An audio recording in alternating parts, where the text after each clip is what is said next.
Hey guys, my name is Bree and welcome to the very first episode of Bree Cries the Musical. Hey, how? Check my nails. Baby, how you feeling? Feeling good as hell. Baby, how you feeling? I am so excited to start this channel. I've been waiting for years to start a YouTube channel, and now that we are conveniently in a national pandemic, it has given me time to finally start on that little dream of mine. So for my very first episode, I wanted to talk about a show that I saw last September at the Tulsa PAC downtown called Les Miserables.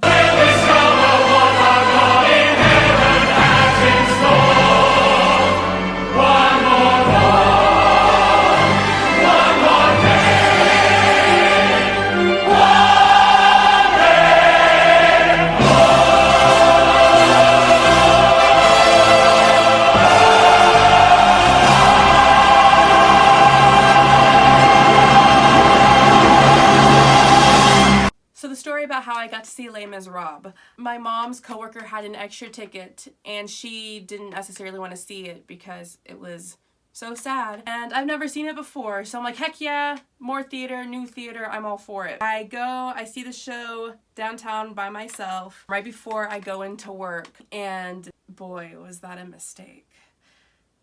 I go in, theater's beautiful, I love walking into the theater.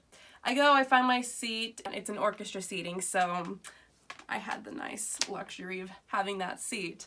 I was surrounded by groups of all ages, some being older than others. I was sitting next to some older people, which was totally fine, but this is for later in the story.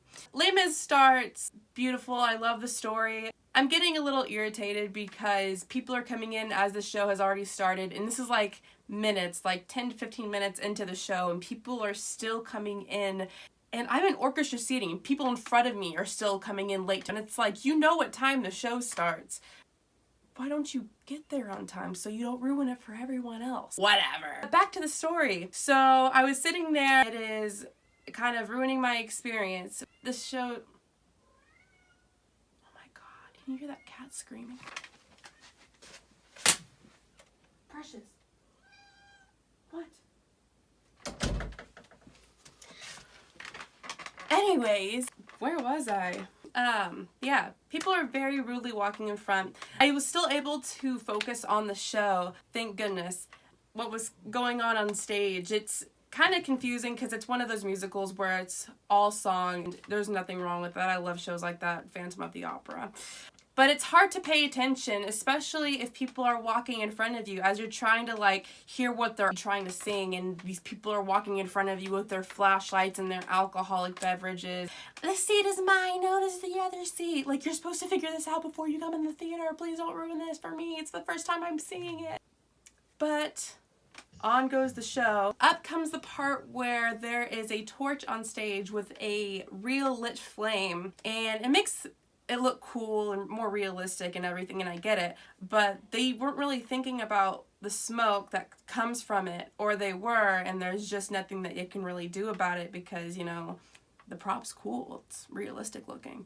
A few minutes later, after that scene, the smoke alarms go off in the theater, and boy, let me tell you, all those old people panicked.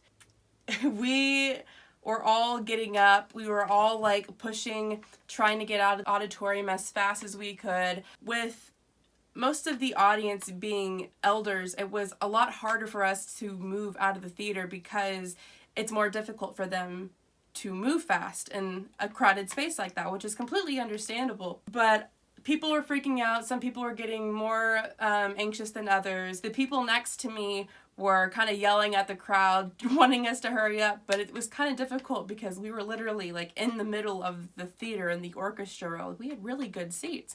And there's the people next to me, they were just like yelling at everyone, and I wanted to say something so bad because we were all working through this together. We were all frustrated and we were all panicking and we were all trying to get out of there. But we finally get out of the auditorium, and I call my mom, and I'm kind of upset, and I'm freaking out, and this random woman that doesn't even work there, and she was singing the show just like me.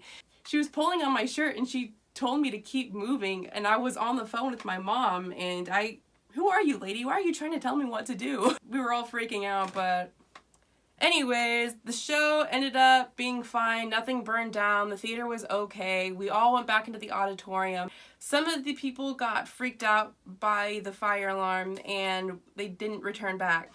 Lucky for me, the people sitting next to me were making a huge fuss about the crowd not moving. They left and they did not come back. The rest of the show ended up being just fine. I got to see Jillian Butler, who I've been waiting months to see before. I was following her on Instagram a little bit longer, and I was so excited to finally see her. I have here some little momentums from the show I like to share with you. I don't know how it looks in your town, but this is the way that Tulsa does their intermission booklets, or their playbills. They're called intermission books, and they have whatever event on the cover is coming to Tulsa soon, so sometimes it is the show that you see, sometimes it isn't. It's kind of hit and miss, but other than that, it's a giant playbill. But I'm going to read off some of the people that were in the show just to shout them out because they did a wonderful job in this performance and I want to give them credit for it. So this was directed by Lawrence Connor and James Powell for the Les Mis National Tour. Good job, you guys.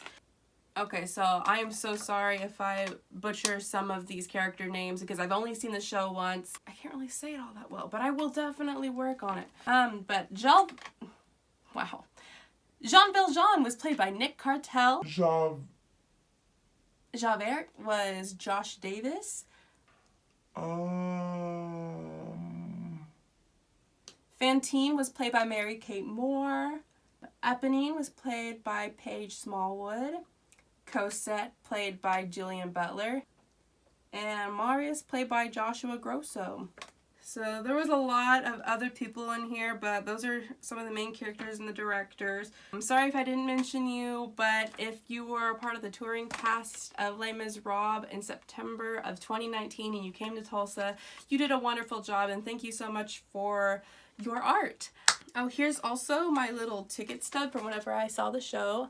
All cute and whatever. But yeah, that's my crazy experience from the first time I saw Les Mis. I cried 7 times, the most times I've ever cried seeing a show. That's a record. I want to thank you guys so much for taking the time out of your day to watch my very first episode of my YouTube channel. It means a whole lot to me. If you liked what you saw, go ahead and like, comment, and or subscribe. I appreciate all the feedback I can get. I appreciate your support, and thank you guys. Go live your dreams. Bye!